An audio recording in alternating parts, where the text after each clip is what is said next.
सबसे पहले आप सभी दर्शकों को मेरा नमस्कार। मैं हूं विमलेश कुमार और आप देख रहे हैं नंबर 1 भारत। साथियों, जैसा कि आप सभी जानते हैं कि 11 मार्च 2024 को नागरिकता संशोधन कानून 2019 को लागू कर दिया गया। इस कानून के लागू होते ही बहुत सारे लोग पूरे देश भर में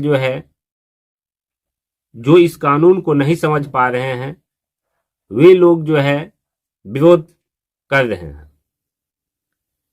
आज मैं आप लोगों को हमारे बिहार राज्य के एक चर्चित विधायक हैं संदीप सौरभ जी। तो संदीप सौरभ जी ने 12 घंटे पहले एक ट्वीट किया है।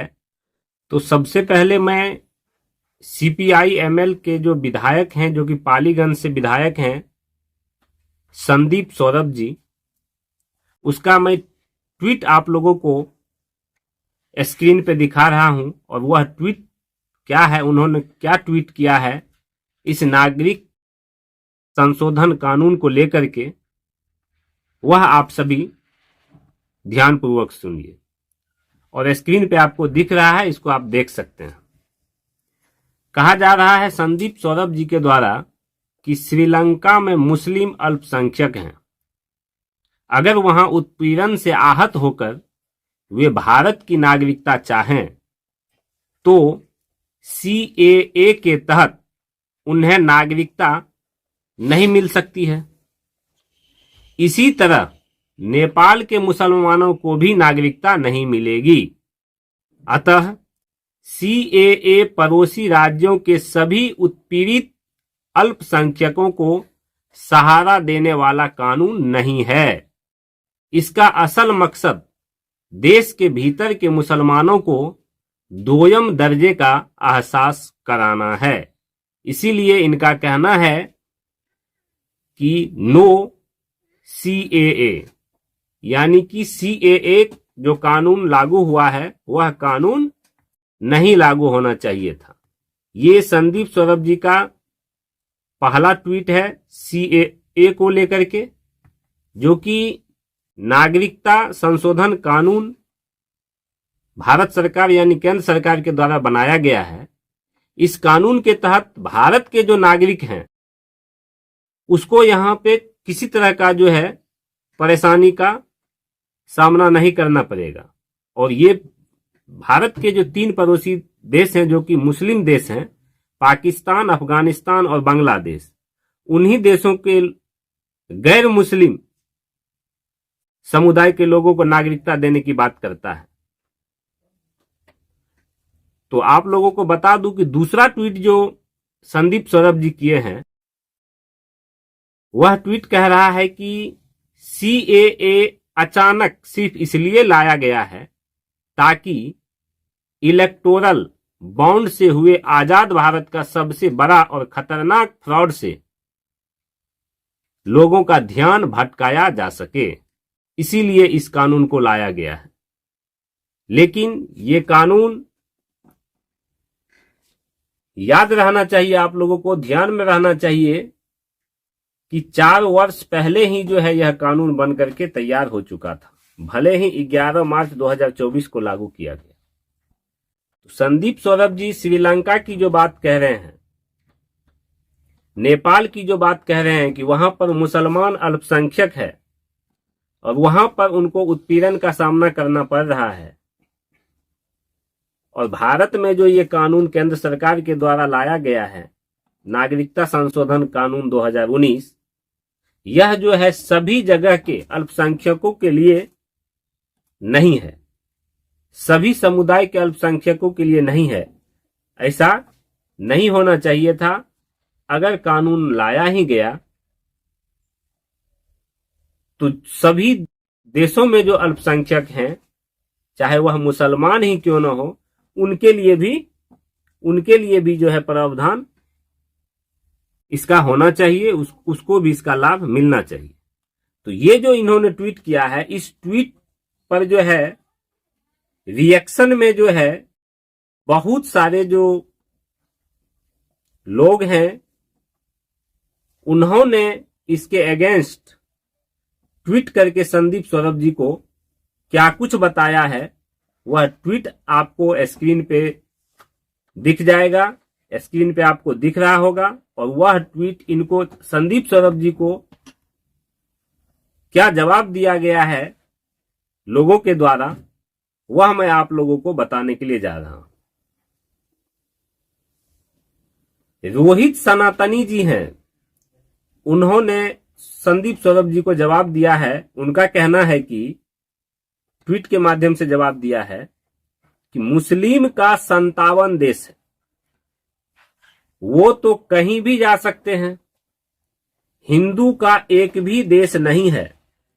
अब भारत आसपास के देश से हिंदू को, यानी कि वो हिंदू जिनका वहां पर उत्पीड़न हो रहा है, भारत की नागरिकता दे रहे हैं, तो इसमें गलत क्या है? संदीप सौरभ जी को कहा जा रहा है कि इसमें गलत क्या है? अगर हिंदू होकर हिंदू का साथ नहीं दे सकते तो कम से कम अपना जुबान बंद रखिए।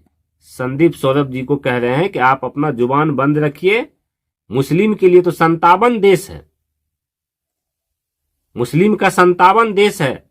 अगर कहीं पर अल्पसंख्यक को, मुस्लिम अल्पसंख्यक जहां पर हैं, अगर उनको उनके साथ उत्पीड़न हो रहा है तो वे 57 देश, भारत ने जिस तरह से कानून बनाया है, वे 57 देश भी कानून बनाए और अल्पसंख्यक को वहां पर जो है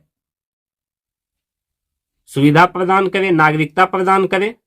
नेक्स्ट ट्वीट में आप लोगों को दिखाना चाहता हूं कि दूसरा ट्वीट जो है पुरुषोत्तम जी के द्वारा किया जा रहा है संदीप सौरभ जी को, कि श्रीलंका में, जिस श्रीलंका की आप बात कर रहे हैं संदीप सौरभ जी, उस श्रीलंका में 2019 में कट्टरपंथी मुस्लिमों ने सीरियल ब्लास्ट कर पूरे श्रीलंका को दहला दिया था। क्या इन लोगों को नागरिकता देकर भारत को आतंकी हब बनाना चाहते हो? सौरभ जी को कहा जा रहा, संदीप सौरभ जी को। उसके बाद एक और ट्वीट के माध्यम से अभिराज जी संदीप सौरभ जी को कह रहे हैं कि मुसलमानों के अलग राष्ट्र के लिए ही हमारे भारत को 2 हिस्सों में बांट दिया गया। हमारे भारत को जो 2 हिस्सों में बांटा गया, वह मुस्लिम राष्ट्र के लिए ही बांटा गया। जहां तक श्रीलंका के अल्पसंख्यक मुसलमानों की बात है, तो क्या उन पर भी पाकिस्तान और बांग्लादेश के अल्पसंख्यक हिंदुओं की तरह अत्याचार हो रहे हैं? अगर ऐसा हो रहा है तो हो सकता है कि सोचने वाली बात हो, लेकिन फिर भी चूंकि 57 मुस्लिम कंट्री है, तो जहां पर मुस्लिम अल्पसंख्यक हैं, वहां से उनको बुला करके नागरिकता दे दी जाए। ये जो 57 मुस्लिम देश है, इनका ये कहना है। आगे एक और ट्वीट किया जाता है, संदीप सौरभ जी को रिप्लाई दिया जाता है मुकेश कुमार जी के द्वारा, और वे कहते हैं अगर ऐसा है तो हमने पाकिस्तान, अफगानिस्तान, बांग्लादेश, मालदीव को थोड़ी न मना किए हैं कि वो सीएए की तरह कोई कानून नहीं ला सकता है। वो भी एक कानून लाकर भारत, श्रीलंका, नेपाल के मुसलमानों को अपने यहां नागरिकता दे दे। किसने मना किया है? अगर पाकिस्तान, अफगानिस्तान या बांग्लादेश या फिर मालदीव को ऐसा लग रहा है कि ये कानून जो है मुसलमानों के लिए जो है सही नहीं है, यह कानून मुसलमानों को जो है उत्पीड़ित करने वाला कानून है, तो वे लोग अपने यहां यही कानून लागू कर दे, यही कानून बना दे कि जितने भी अल्पसंख्यक हैं, मुसलमान जितने भी अल्पसंख्यक हैं, वे हमारे देश में आकर के हमारी नागरिकता ले सकते हैं, हम उसको नागरिकता देंगे। ये मुकेश जी का कहना है। उसके बाद एक और ट्वीट जो है चंदन कुमार जी करते हैं। संदीप सौरभ जी को रिप्लाई करते हैं और कहते हैं कि तुम जैसे भांडों को जाति और मजहब के नाम पर पहली बार जो वोट किया था उस हाथ को तोड़ देना चाहिए, उस हाथ को तोड़ देना चाहिए था। देश में रहकर बहुसंख्यकों के खिलाफ राजनीति करना देश को बर्बाद करने वाले राजनीति हैं, दीमक हो तुम, ऐसा तक कहा जा रहा है। एक और रिप्लाई करते हैं संदीप सौरभ जी को कि संदीप सौरभ जी, लगता है संदीप भाई ने चीलम फूंक के ट्वीट किया है। लगे रहो भाई, चमचा वाला हरकत आप जैसे नेताओं का कभी नहीं जाएगी। यानी कि लोग जो है संदीप सौरभ जी पे इतने गुस्से में हैं कि लोग कुछ भी बोल रहे हैं, क्योंकि संदीप सौरभ जी नागरिकता संशोधन कानून के अगेंस्ट जो है बहुत सारी खामियों को गिनाने का काम कर रहे हैं। उनका कहना है कि अगर कानून बना है तो सभी समुदाय के लिए बनना चाहिए था। एक चंदन कुमार जी हैं, उनका कहना है, उन्होंने रिप्लाई किया है कि तुम अपने अबू पाकिस्तान, अफगानिस्तान, बांग्लादेश, मालदीव को बोलो कि वो सीएए की तरह एक कानून नहीं ला सकता है, एक कानून ला दे।